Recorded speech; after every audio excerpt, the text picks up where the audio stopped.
Hello, a very good afternoon to you and welcome again to the People's Program, your program, and that is Citizens' Voice. My name is Ambrose Ezewani. It's good to be here and I hope you are there too, ready to share with us what's on your mind.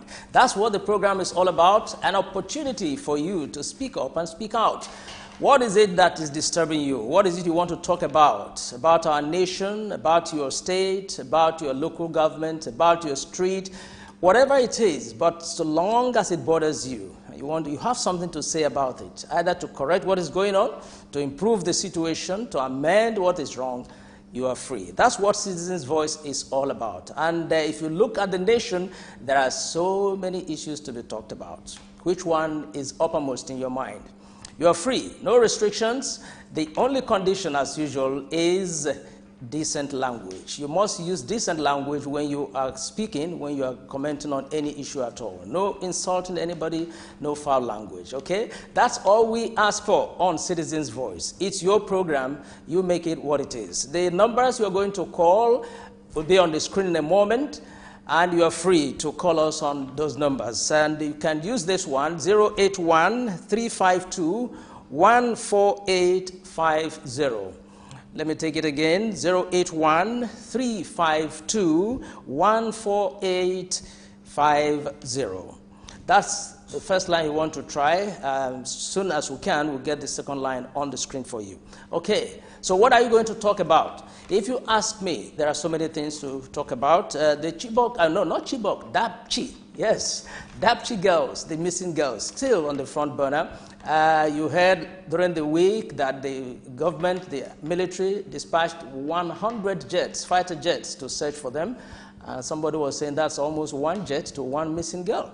And just yesterday, Aisha Wakil, they call her Mama Boko Haram, said she knows that the girls are safe. She said Nigerians should be calm, that they will be released soon. Why? She's in touch with the faction holding the girls. That's her words. She said they called her and assured her that the girls are safe. So for Nigerians, she says, be prayerful and calm. To me, that's wonderful. Is it possible that somebody in this country knows where the girls are? Is it possible that somebody knows where the girls are in this country? If we have such a person, is that an asset or a problem? What do you think? Don't you think the federal government should cash in on that and let her lead to where the girls are? Well, I don't know, but tell us what you think, if you think that's important enough. You want to talk politics, you want to talk about other things on the front burner. But before you call, just take a listen. Listen to what people say about the Dapchi girls, their abduction, and what they think about the situation, especially their rescue.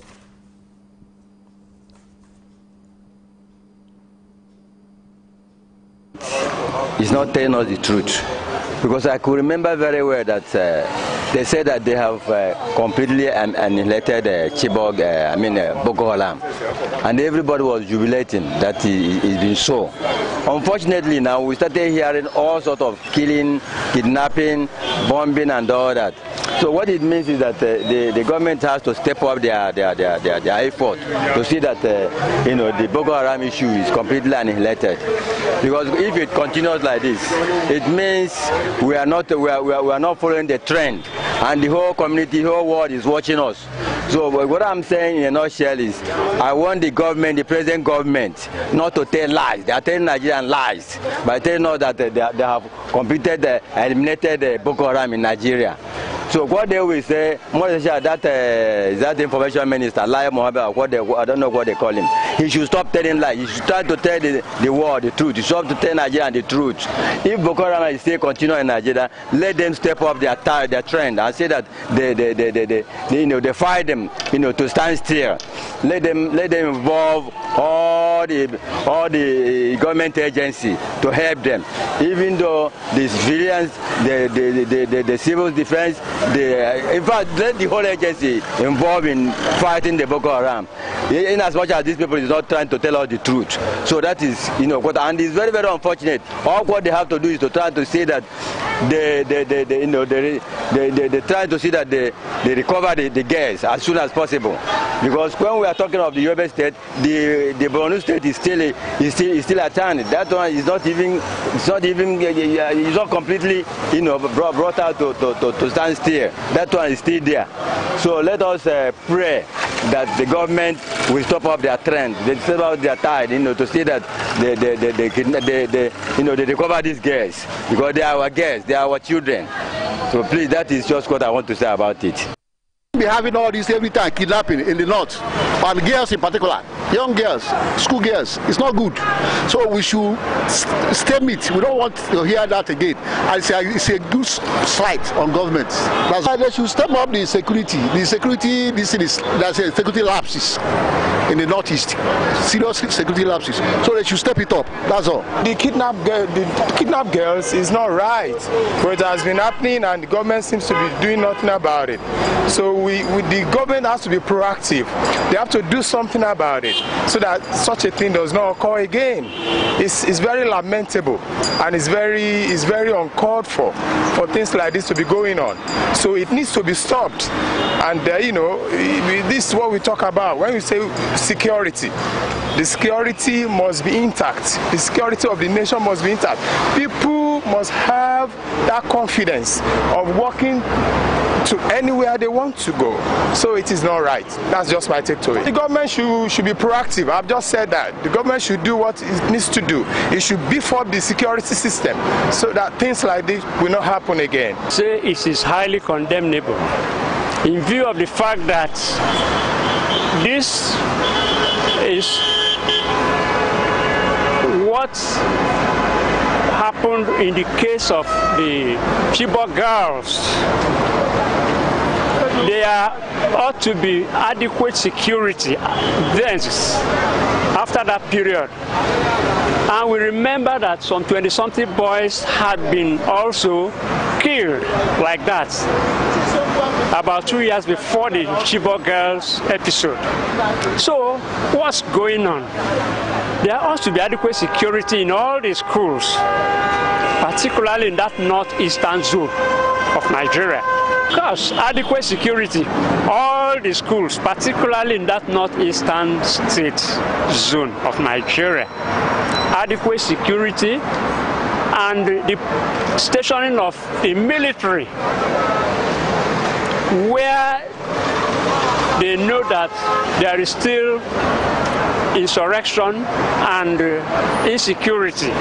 The military should position their men there, I could say on permanent basis.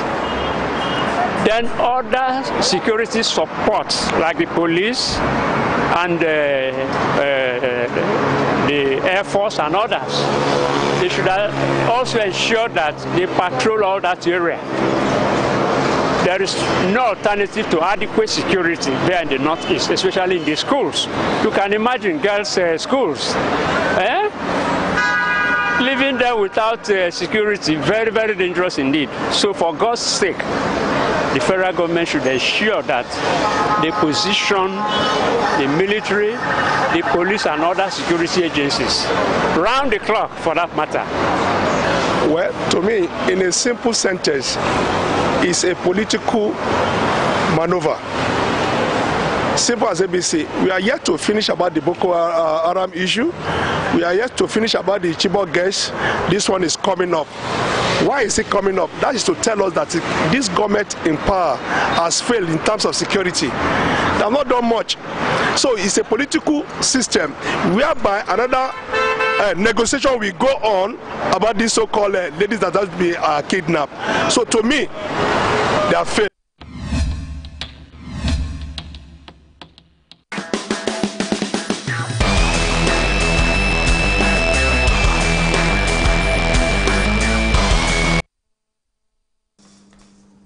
Okay, you've heard various views there on the kidnap of the Dapchi girls and what should be done or what is expected. And the phone lines are on your screen now, so you can call us. And I think we have someone on the line. Yes, Adebayo. Yes, how are you? Hello? Hello, Adebayo. You're welcome. Hello? Hello, Adebayo. I can hear you. Can you speak? Okay. I want to complain about this Nigerian. Hello? Adebayo, you are on. Speak, speak, speak. We can hear you. I want to complain of the LDIC. Hello? Okay. This LDIC, they closed some banks about years ago. Now we cannot find it on them. So I want to know what is happening to them. I think he's having some challenge either with the phone or expressing his views. I thought I heard something like agents or something. I didn't quite. Well, Adebayo, you've got to speak up. Don't be afraid of your set. Speak and let's hear you. You are speaking as someone who is afraid of saying something. Well, when you pick up your phone and once it's acknowledged that someone is listening to you, just go ahead, call your name, and go ahead and speak. Speak confidently, okay?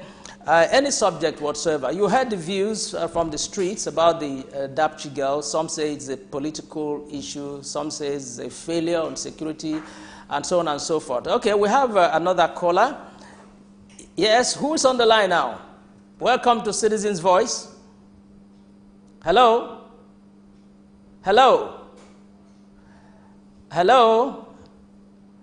I hope we're not going to have some challenges with our lines today. Uche? Okay. Hello, Uche? My take on this okay. Issue.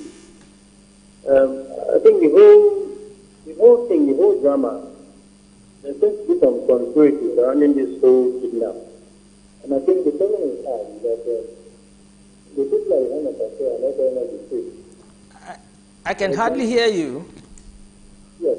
The people at the helm of affairs are not telling us the truth.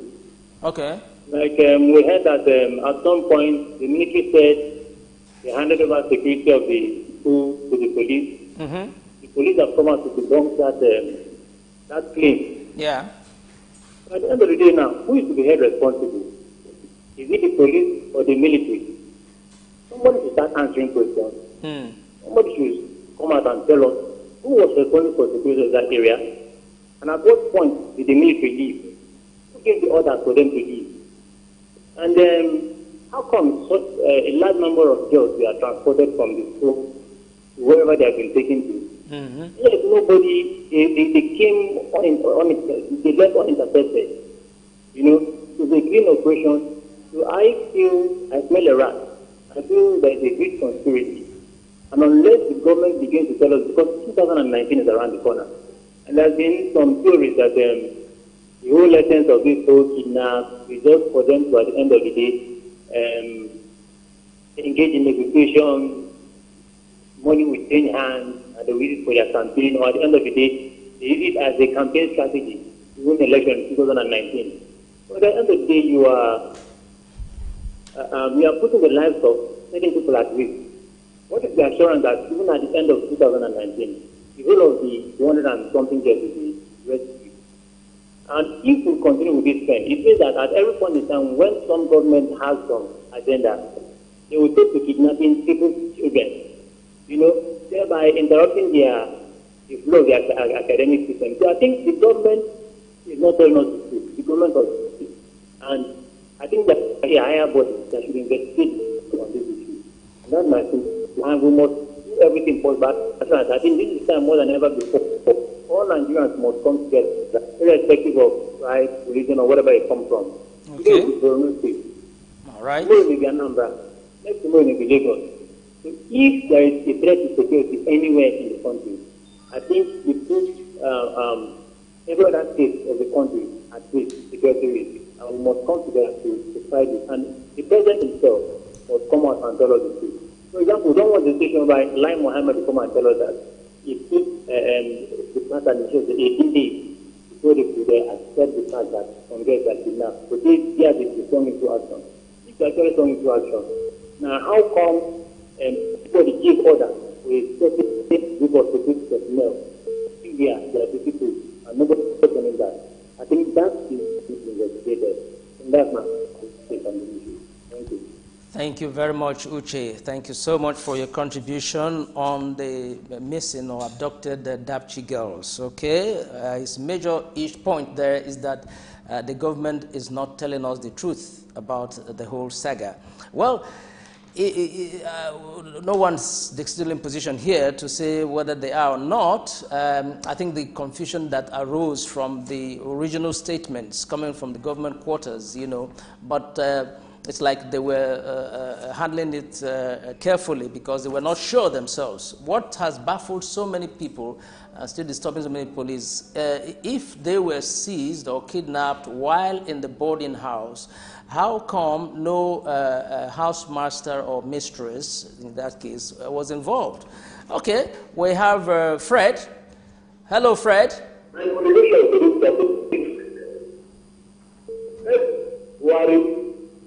the lieutenant stop deceiving Nigeria. What is the president of people of Naira to fight the war? And him down. Now he trying to let go that money is locally. That money for politics. And he telling the explanation now that he's not really the way to fight the war. It's like your TV set is on. It's interfering. That they are cost. They have been able to cause people around. The lieutenant should stop pulling us. They stop pulling themselves, not us. They stop pulling themselves. Let us go and get the girls wherever they are. That's very much. Okay, Fred, thank you. Calling from Edo State. Still on the kidnapped girls and the Boko Haram sect. You notice that the Boko Haram is still somehow causing mayhem and havoc here and there. They kidnapped some foreign workers, aid workers, killed 2, 3, 4. And there was an attack also on a mosque, I think yesterday or so. And you find that it's becoming a daily challenge for the nation. When you think everything is cooling down a bit, you hear of attacks here and there. But that's the nature of insurgency. Yeah, my name is John. Okay, John. Yeah. I want you to know that the whole thing that is going on in this country on the issue of this Boko is a northern issue. The northerners are the ones that are allowing their part of the country to be assessed by this criminals. Let them come to the south. Let those Bugara people come to the south and try to do that kidnapping thing. It can never happen. Okay. Because our people are serious about their security. But it is them that are controlling it, and they are using it as political weapon. If you look at it, that's what is happening. The government in power used it to unseat the government that was in power before. And the same thing is a strategy towards 2019. And this thing must stop. Because even Lai Mohammed is a liar. He has been a political propaganda right from the time of the election. Remember our rules. Don't insult. Hello, John. Don't insult people, please. We are not insulting. No. Don't insult people. I'm not insulting. I'm just trying to say the truth. No, you can say something without saying somebody is a liar. That's already wrong. Okay. You can say you don't believe what he's telling us, but don't say he's a liar, please. Okay. What I'm saying is that he has been a chief propagandist during their political campaign, and he's still doing the same thing from the government while in power. So let the northern governors and the north, if they think that this is a problem for them, just as we and South are also stealing it, let them do something about it. They are allowing not only the security alone, let the indigenous of those places, let them take the security of their place seriously. So, time in Lagos here, if you are caught as a thief, they will put tire on your neck and they will burn you. Okay. So what is happening? Why can't they do that in their own place yet? Yeah, but you know they have the local they have their own local vigilante too. You know that. Why is it not operative? Even the army. Yes. Let me tell you the hierarchy of the military. If you like, let the military dismiss or retire all the military hierarchy. It is the northerners that will still be there because of this quota system issue in everything that we are doing in Nigeria. So okay. the northerners who are always in power, the military is taken care of by the northerners. Why is the same thing the same northerners? Because by now, I think the president is supposed to sack those military men who are in power. Because is it not the same people that said that there was no weapon for them to fight Boko Haram during junta government? Now, okay, you made a point. Thank you very much, John. Thank you so much. John from Oshodi. Okay, this is Citizens' Voice on Super Screen Television. It's a forum for you to speak up, whatever is on your mind, whatever you want to talk about concerning the nation, concerning your state, concerning the local government, concerning your environment, you are free to talk about it on this program. Just as we say, don't use indecent language. Say whatever you want to say, but don't insult anybody. That's the condition we put on this program, okay? Every Saturday, 12 o'clock, we are here. We are here to give you that opportunity to speak up and speak out. So what is it on your mind? The telephone numbers are still on the screen. Call, share with us. If you have a solution to any of our challenges, let's hear what you have to say. You've heard what others have been saying so far. The truth not coming from government about this. It's a political thing. But the question is, why would someone play politics with human lives? Samuel is on the line. Hello, Samuel from Abeokuta. Welcome. Thank you very much. Good afternoon. This Boko Haram issue, you see, it has so many angles to it that people are not thinking about. The government of the Kingdom of Jordan recently gave Nigeria 200 armored tanks. Have we taken delivery of these tanks? If we have, and we put just 100 of them to use in Sambisa forest, will we not fish out every hopeless offspring of hopeless parenting, disturbing the peace of this country from that evil forest? That is one. Who gave the instruction asking the military to withdraw from where they were deployed before the Dapchi attack? That is another. Like somebody said earlier, why wasn't any staff of the school involved in the kidnap? No house mistress, no house master, no games master was involved, only the girls. That is another angle. The elders of Borno came to give an address sometime when Jonathan was in president. They revealed to us that helicopters would come at appointed hours of the day and drop supplies of food, drugs, ammunition, and other requirements for Boko Haram to walk in and pick up at will and at leisure. Nobody will disturb them. They will go back. From where were these helicopters taking off? Where were they being loaded from? And where were they returning to? That is another angle. At the beginning of the Boko Haram madness, on Fridays, they will attack the military.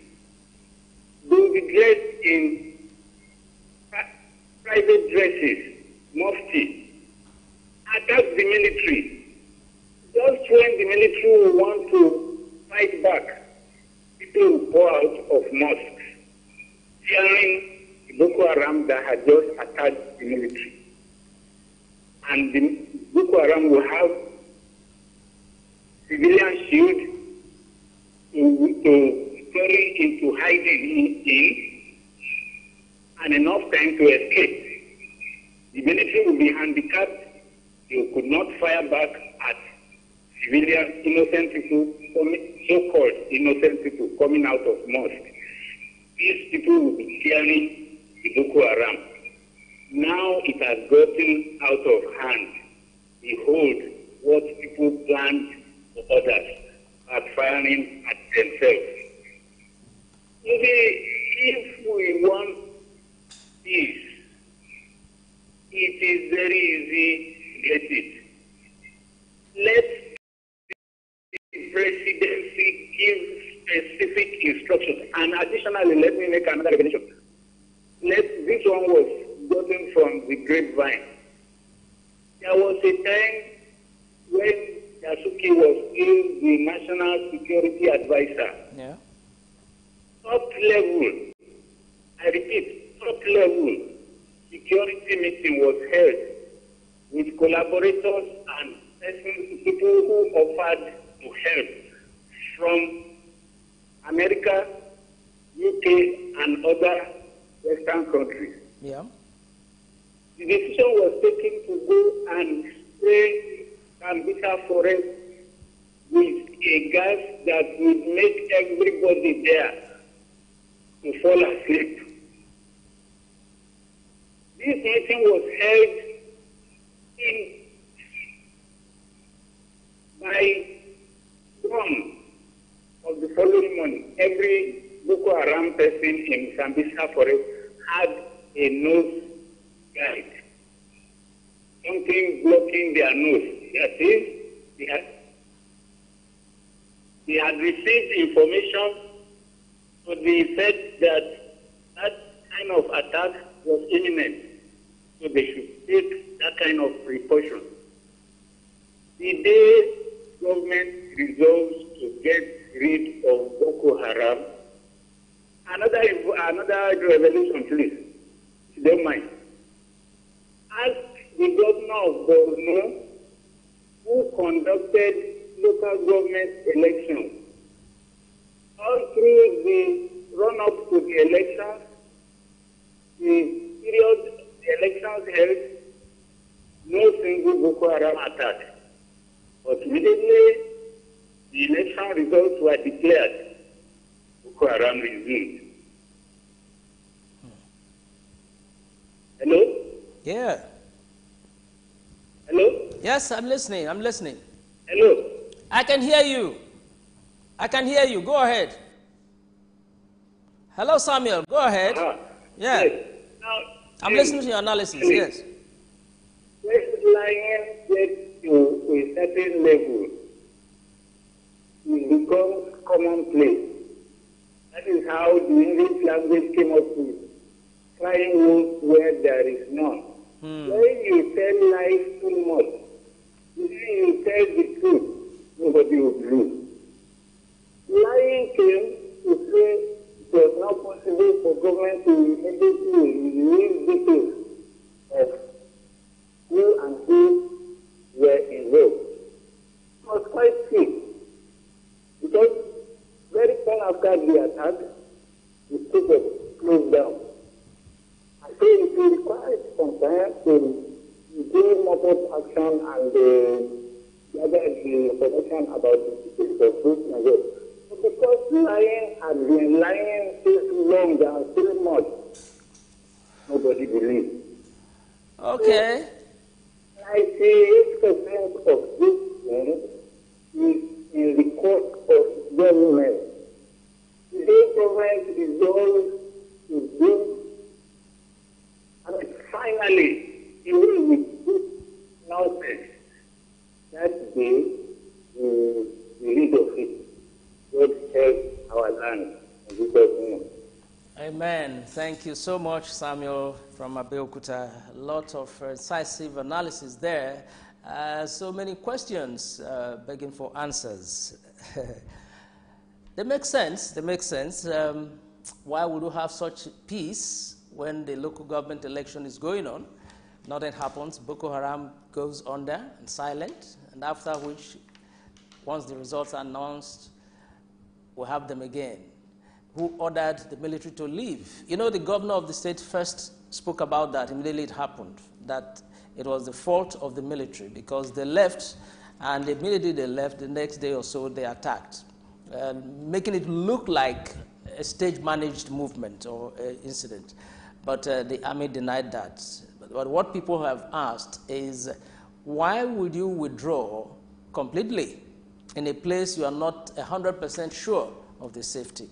That's the issue, because with what happened to the Chiboks, many Nigerians thought that all boarding schools, at least in the north, and now in northeast, are protected and guarded on a daily basis, But it's a disturbing coincidence that the military just withdrew and this attack took place, although the military did not quite agree with that. But the governor is on ground, and that was his first observation, and Nigerians are still worried.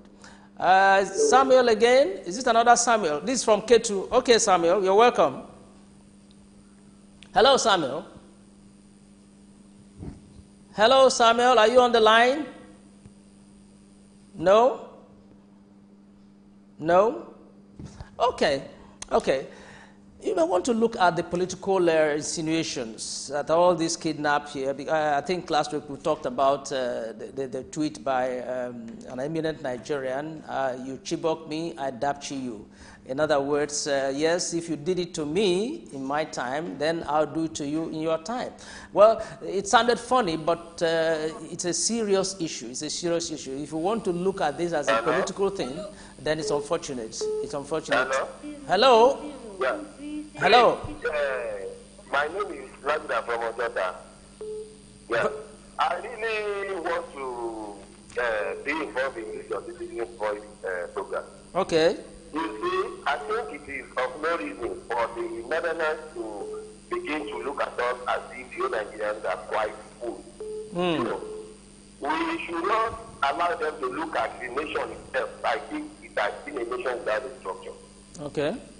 There is no reason why somebody should come and tell me that a lot of our youth were taken away from that northern school without the big flow or the conspiracy of some fishermen or security or whatever they have around them.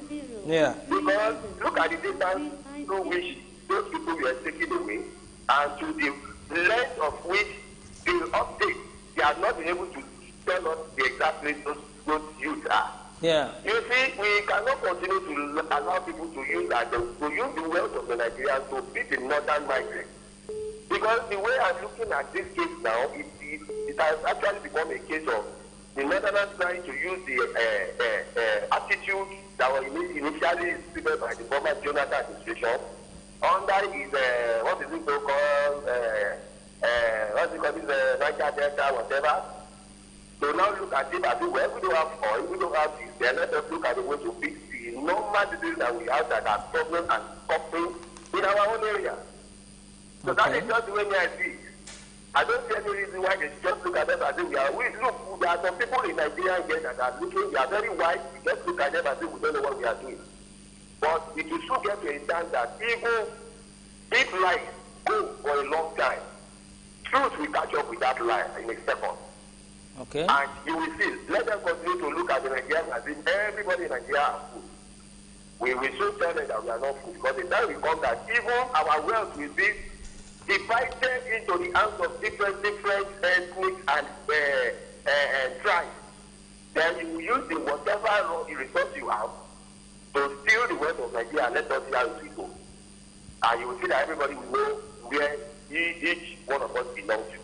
Okay. Thank you. For now, I think I rest my matter for now. All right, Laguda, thank you very much for your contribution. Thank you from Ojota. Okay, that's another angle. He feels the Northerners, in quote, are exploiting the situation and trying to make a statement and say, if this is happening in the South, this should also happen in the North. Well, many people might not agree with him on that, but you are free. Tell us what you think about that. Tell us what you think about that. If the amnesty in the South is worth they are expecting the North. They have more than that, because the rehabilitation of the Northeast is going to cost billions, because a lot of destruction has taken place there. Somebody talked about the citizens there taking their own destiny in their hands. It's like they don't feel concerned, and that's why anything can happen in their environment. Do you think so? Do you think they're in a position to really stop the insurgency? I mean, the citizens now. The citizens, you know, they had the vigilante, they had their own who volunteered to work with the military. They did achieve some results, but it's not as good as we think yet. James is on the line. Hello, James. Hello, James. Hello, James. You are calling from Apapa? Oh, have we missed that? It looks like. Okay. We hope you try again. We hope you try again. What can citizens do in a situation like that we have in the Northeast? What can the citizens really do? You may want to look at that. Are they really in position to stem this ugly tide? Are they really in position? Because these people come with weapons they don't have, come at times they don't know, and how can they help? Is there any role the citizens can play? Yes, James, you are back. Hello, James. Yes, you're welcome.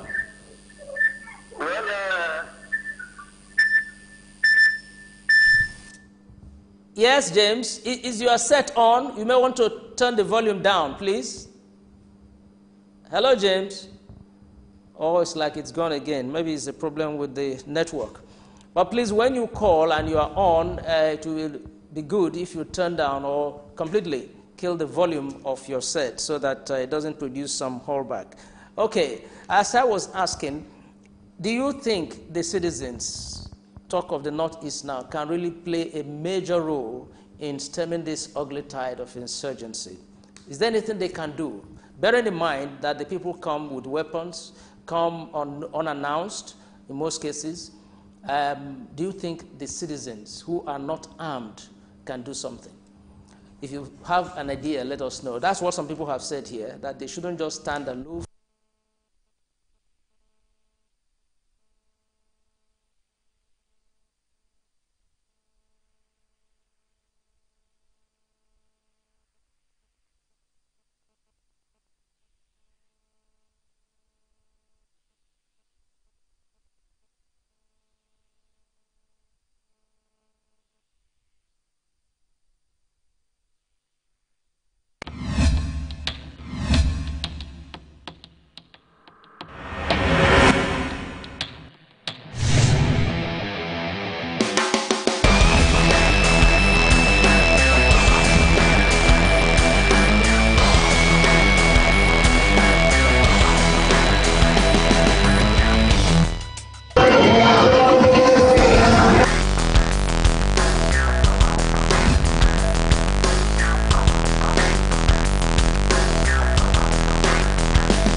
This is your program, Citizens Voice, on Super Screen Television. Every Saturday, 12 noon, we are here. We are here to give you that opportunity to speak up.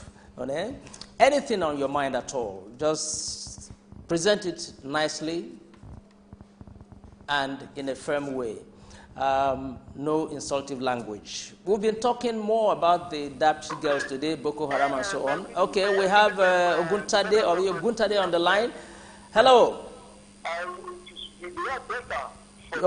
You're welcome.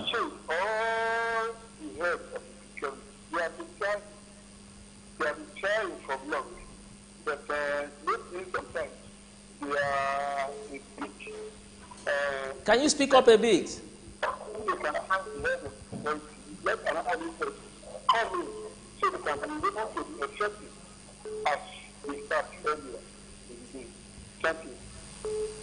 Okay, that was brief. Guntade from Papa. I didn't quite pick what he said, but I know it was brief and direct. Honestly, I didn't pick that. I was trying to tell him to speak up so that I could hear what he said.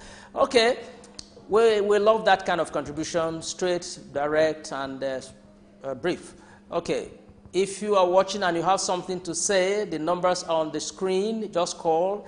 There are 2 lines there. Call anyone and talk to us. Whatever you want to discuss about this country, about your state, about the local government, about your street, it's open-ended. That's Citizen's Voice for you on Super Screen Television. Every Saturday, 12 o'clock, we are here. James, you are back. James from Abeokuta. Hello, James. Only 2 details that I would like to add. Okay. What I said earlier. Okay, you have a minute. You see, when I spoke about the meeting held at the level of the Office of the National Security Advisor, what I just wanted to emphasize was the fact that Jonathan cried out. His government had been infiltrated by Boko Haram. People laughed at him. Yeah. Have we not seen reason for which to confirm that now? 2, all this while that region, that zone, and the northern region has been crying desert encroachment, free money from the federal government, desert encroachment.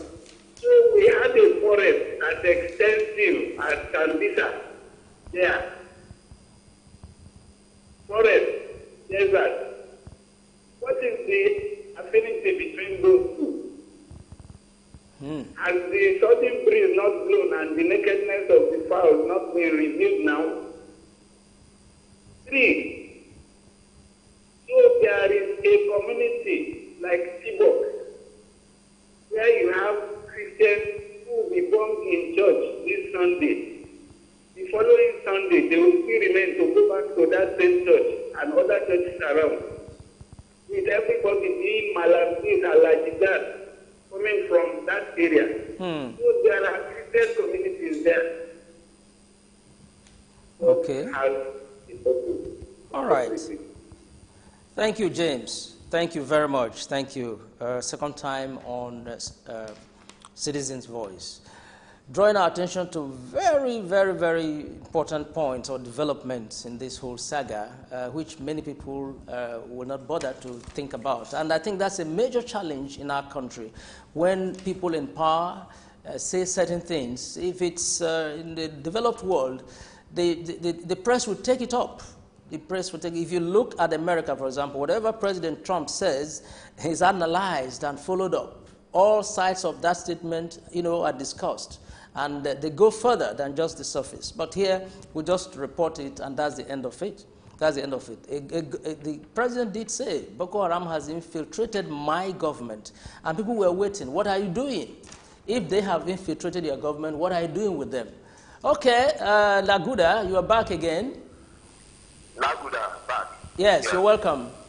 You see, my dear brother there, I want us to be very quick about this notion of Boko Haram or no Boko Haram. Boko Haram is an institution created by the northern region. Okay. They initiated the idea of using people whose names are very fictitious to influence the national population census. Now, they brought all these people into the system. At the end of the day, you have used them to rig a lot of elections in Nigeria. At the end of the day, there must have been certain instructions and certain if you fulfill it, well, it's your problem. It shouldn't be a national problem. Now we are going to have a regional police. You will see that by regional policing, all these things will return to the north. It might be to return to their own. We will escalate any idiot away from this national importance. They are not it. Okay, I hope you had concluded. You see, that's another dimension. That's what this program is here for, to help you think aloud and look at issues from different angles, hoping that those in authority are listening to and analyzing what we are saying here. So, Boko Haram started on a very, very, very low scale. Their leader was known, and immediately he was killed. The whole thing changed into a major insurgency. And that's where we are today. That's where we are today. No peace yet. How many years now? The question is, a tiny segment of the society, can they be more powerful than the military of a nation? That's a big question. That's a big question, because it's not the whole of the North we're talking about, just a section of a handful of people. A handful of people holding the nation to ransom for how many years? So if it was a war, what would have happened? If it was the North against the South, what would have happened? The Biafran War, the Nigerian Biafran War was fought and came to an end someday. Why would a few people, who knows how many people Boko Haram are, how many of them, holding the nation for years, and how many girls are in captivity now? We're talking of the girls that were announced, not those that were not even announced at all, because I'm sure you've heard so many others being released from Boko Haram captivity. So those ones are not even in the record. We're talking of the schoolgirls only. Is it not unfortunate? With our military might, a few people, because they cannot be more than the Nigerian army. I'm sure about that. I don't have the figures, but I know Boko Haram in number cannot be up to the Nigerian army. So why would they hold us to ransom for so many years? That's something we need to think about. And as we were saying, if the president knew that Boko Haram members were in his cabinet at that time or had infiltrated his cabinet, was there any clear action taken? Was there any way of identifying those who had infiltrated his cabinet? I don't remember that. Why was that not done? So many things were handled with kid gloves, and today they've yielded fruits that are abominable. Okay, we have a few minutes, just 2 or 3 to go on today's program. Maybe the last caller will be calling now to share with us what is on her mind. I've not heard a female caller. Last week, did we have one? I don't think so. It's not just a male affair, by the way. It's not a male affair. There used to be a Shola who was so regular on this program those days, from Sulere, I think, yes. Are you still not there? We'd like to hear from the female folk too, not just the men. It's not for men only, in case you are watching and thinking, oh, it's for men. No, it's for every Nigerian, every adult who can express himself or herself on any issue whatsoever. So we expect to hear from the female folk too, what concerns you, what concerns the nation, or what you want to discuss. We've had people calling us today from Edo State, from Abeokuta, and from various parts of Lagos. We're grateful for this interaction.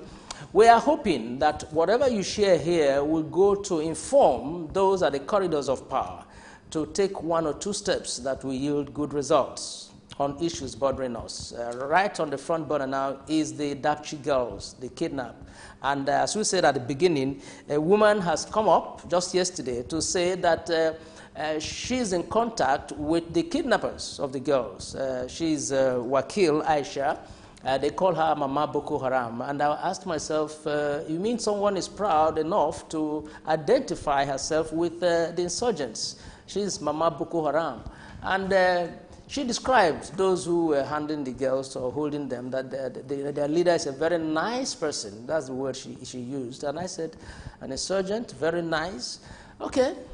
But the good thing that came from her interaction is that Nigerians should relax, and I think if you buy the papers today, you see that on the front page of many of them, assuring Nigerians that the girls are safe because she is so sure that the people holding them are good people. They will not harm the girls. So she's asked Nigerians to be calm and prayerful that Boko Haram will release them soon. I have the Tribune here, abducted Yobe school girls in good condition. That's her.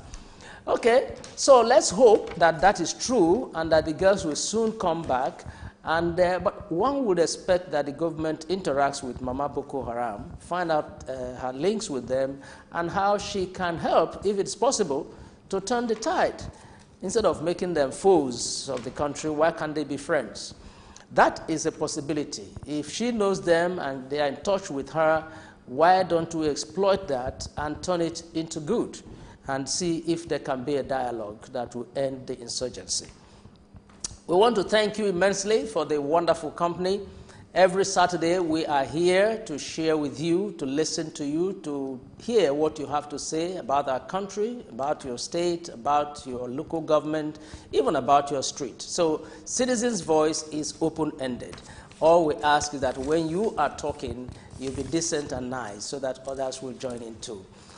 Again, thank you for the wonderful company. I am Ambrose Ezwan, and a big thank you to the wonderful crew here in the studio. We hope to be here again same time next week. Bye-bye now, and remember to brighten up the face with a smile. And if you see someone without any, give him one of yours. Bye-bye now.